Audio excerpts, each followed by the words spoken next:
Halo teman-teman, kembali lagi di channel Menggagas bersama aku Aril. Di kesempatan kali ini kita akan membahas topik terkait dengan isu kerahasiaan informasi pertahanan dalam debat Capres ketiga. Simak videonya sampai tuntas, jangan lupa like, comment, and subscribe.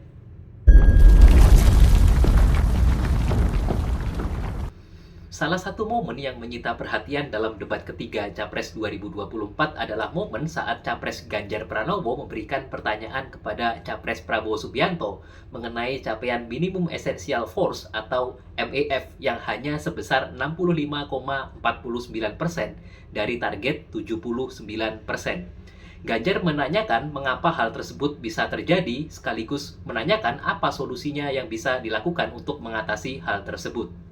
Oh iya, sekedar informasi teman-teman bahwa minimum essential force atau MEF merupakan data kekuatan pokok minimum yang harus dimiliki oleh TNI untuk mempertahankan kedaulatan Republik Indonesia, keutuhan wilayah, dan keselamatan segenap bangsa. Mengutip artikel CNBC yang berjudul Ganjar Benar, kekuatan minimum TNI jauh di bawah target, pencapaian MEF dapat dinilai menggunakan 4 variabel, yaitu yang pertama, alat utama sistem persenjataan atau alutsista, yang kedua, pemeliharaan dan perawatan alutsista, yang ketiga, sarana dan prasarana pertahanan, serta yang keempat adalah profesionalisme dan kesejahteraan prajurit. Namun, selama ini capaian MEF baru dihitung menggunakan variabel alutsista, sementara 3 variabel yang belakangan belum dinilai optimal karena formula penghitungannya lebih rumit. Setelah mendengar jawaban dari pertanyaan tersebut, Ganjar menilai bahwa Prabowo tidak menjawab pertanyaan yang diberikannya dan tidak mampu membantah datanya dengan menampilkan data tandingan. Selain itu, Capres Anies Baswedan juga menyinggung terkait pihak yang terlibat dalam pengadaan alutsista di Kemenhan adalah orang dalam, yaitu dalam hal ini adalah PT Teknologi Militer Indonesia. Setelah acara debat tersebut, muncul pernyataan di media bahwa Prabowo memang sengaja tidak mengklarifikasi dengan menjabarkan data Kementerian Pertahanan karena sifatnya rahasia dan dapat membahayakan pertahanan dan keamanan negara. Beberapa pihak menilai bahwa Prabowo sebagai pahlawan yang berupaya melindungi informasi rahasia pertahanan dan keamanan negara. Tentu yang aktif di media sosial Twitter, teman-teman pasti tidak asing dengan gambar berikut. Merespon debat Capres yang ketiga tersebut, Presiden Joko Widodo menyatakan bahwa hal-hal yang berkaitan dengan pertahanan, keamanan negara, alutsista itu ada yang bisa terbuka, tapi memang banyak yang harus dirahasiakan karena menyangkut strategi besar sebuah negara. Oleh karena itu, menurutnya tidak bisa semuanya dibuka layaknya toko kelontong. Maka akan menarik untuk membahas dari segi hukum pertanyaan, apakah data MEF dan vendor pengadaan alutsista di Kementerian Pertahanan termasuk informasi yang harus dijaga kerahasiaannya?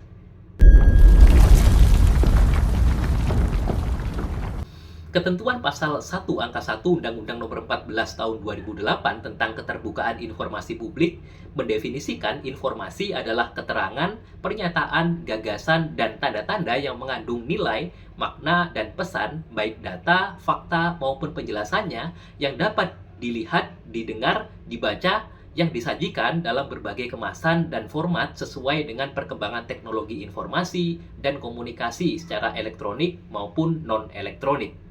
Lalu, apa yang dimaksud dengan informasi publik? Pasal 1 angka 2 mendefinisikan informasi publik adalah informasi yang dihasilkan, disimpan, dikelola, dikirim dan atau diterima oleh suatu badan publik yang berkaitan dengan penyelenggara dan penyelenggaraan negara dan atau penyelenggara dan penyelenggaraan badan publik lainnya yang sesuai dengan undang-undang ini serta informasi lain yang berkaitan dengan kepentingan publik. Kementerian Pertahanan sebagai lembaga eksekutif dapat dikategorikan sebagai badan publik sebagaimana dimaksud dalam pasal 1 angka 3. Adapun Menteri Pertahanan sendiri dapat dikategorikan sebagai pejabat publik sebagaimana ketentuan pasal 1 angka 8. Lalu bagaimana aturan mengenai informasi publik? Mengacu pada pasal 2 ayat 1 Undang-Undang Nomor 14 Tahun 2008, setiap informasi publik bersifat terbuka dan dapat diakses oleh setiap pengguna informasi publik. Artinya pada dasarnya informasi publik itu sifatnya terbuka kecuali ditentukan lain. Pasal 2 ayat 2 mengatur bahwa informasi publik yang dikecualikan dari sifat terbuka itu bersifat ketat dan terbatas. Artinya, informasi yang sifatnya tertutup itu diatur secara eksplisit, secara detail, dan secara limitatif.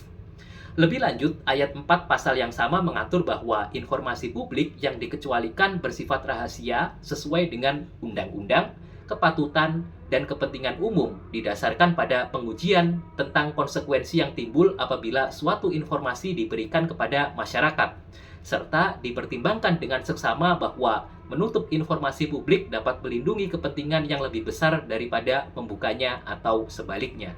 Dalam ketentuan pasal 6 Undang-Undang Nomor 14 Tahun 2008, badan publik berhak menolak memberikan informasi yang dikecualikan menurut ketentuan perundang-undangan, antara lain informasi yang dapat membahayakan negara, informasi yang berkaitan dengan kepentingan perlindungan usaha dari persaingan usaha tidak sehat, informasi yang berkaitan dengan hak-hak pribadi, informasi yang berkaitan dengan rahasia jabatan, dan atau informasi publik yang diminta belum dikuasai atau didokumentasikan. Secara detail, pasal 17C Undang-Undang Nomor 14 Tahun 2008 tentang Keterbukaan Informasi Publik, Jungto penjelasan pasal 7 ayat 1 PP Nomor 61 Tahun 2010 tentang pelaksanaan Undang-Undang Nomor 14 Tahun 2008 tentang Keterbukaan Informasi Publik, disebutkan bahwa setiap badan publik wajib membuka akses bagi setiap pemohon informasi publik untuk mendapatkan informasi publik, kecuali C. Informasi publik yang apabila dibuka dan diberikan kepada pemohon informasi publik dapat membahayakan pertahanan dan keamanan negara.